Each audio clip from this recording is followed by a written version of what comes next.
اللہم صلی علی محمد وآل محمد الیوم اکملت لکم دینکم واتممت علیکم نعمتی۔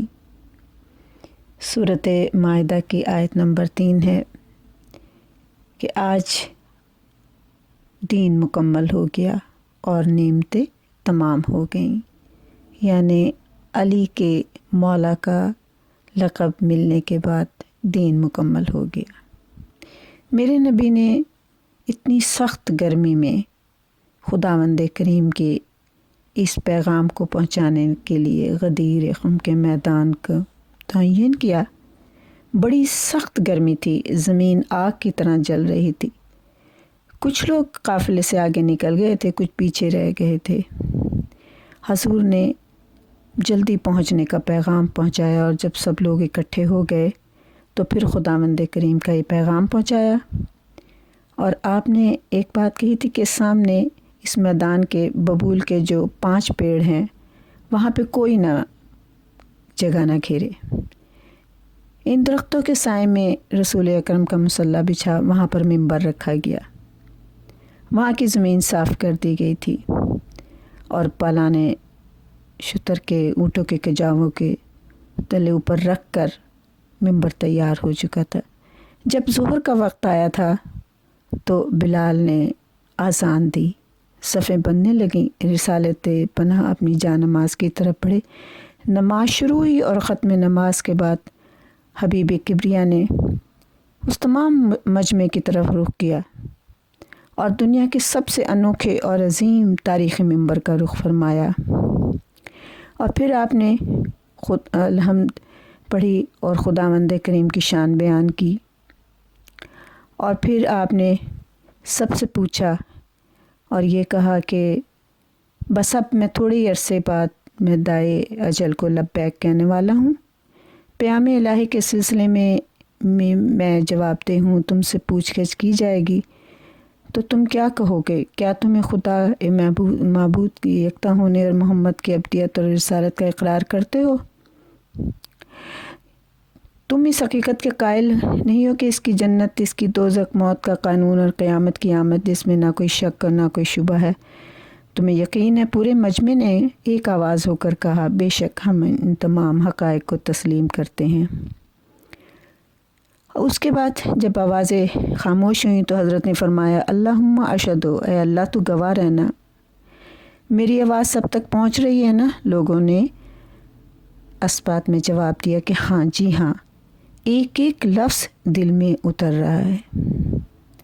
پھر آپ نے خطبہ دیتے ہوئے کہا، میں تم سے پہلے حوض کوثر پر پہنچ رہا ہوں، تم بعد میں آؤ گے۔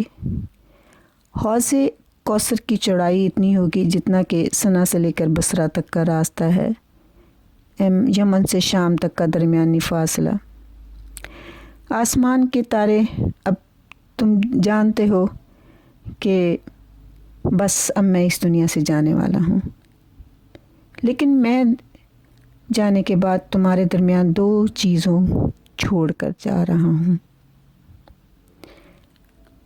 اور ان چیزوں کا خیال رکھنا۔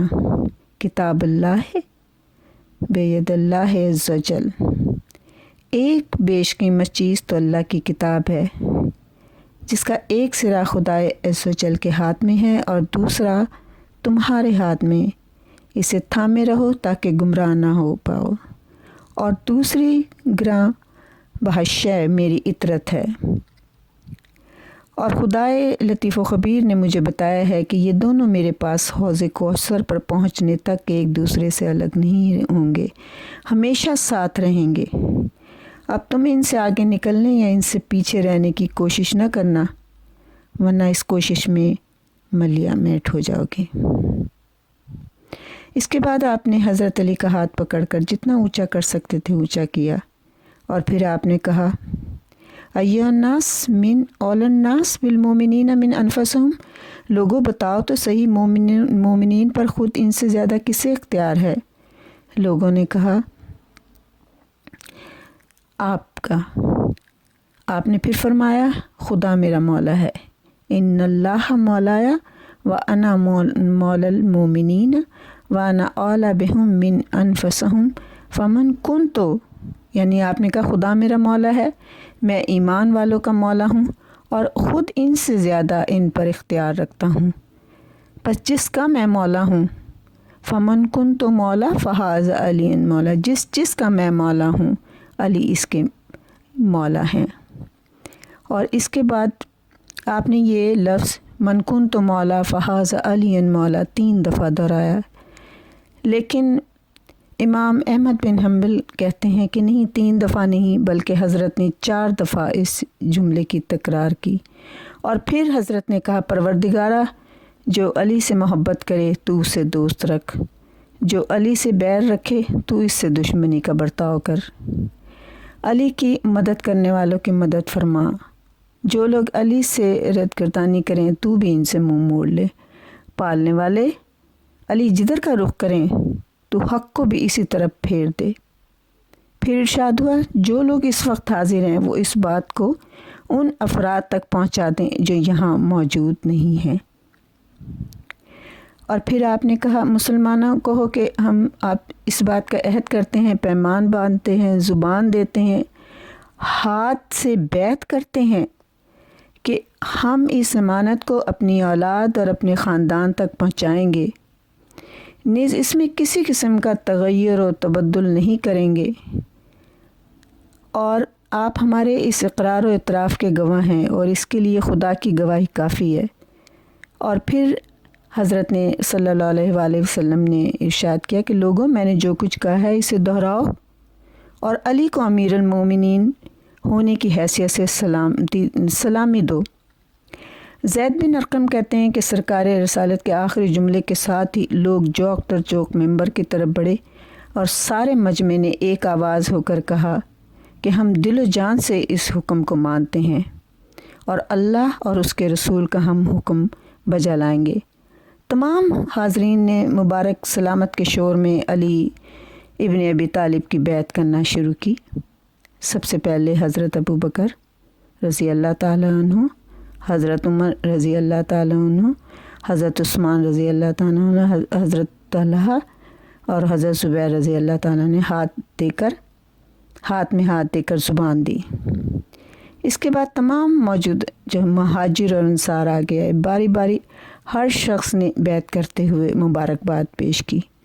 یہ جشن اپنی پوری جلوہ سمانیوں کے ساتھ 3 دن تک منعقد رہا، اور 3 دن تک یہ جشن چلتا رہا، لیکن جب میرے رسول نے من کنت مولا فہذ علی مولا کہا، اس کے فوراً بعد ہی یہ سورۃ مائدہ کی آیت نمبر 3 الیوم اکملت لکم دینکم واتممت علیکم نعمتی ورضیت لکم الاسلام دینا، آج ہم نے تمہارے دین کو کامل کر دیا ہے، نیز تم پر اپنی نعمت بھی پوری کر دی ہے اور اسلام کے آئین کو تمہارے لیے پسند کر لیا ہے۔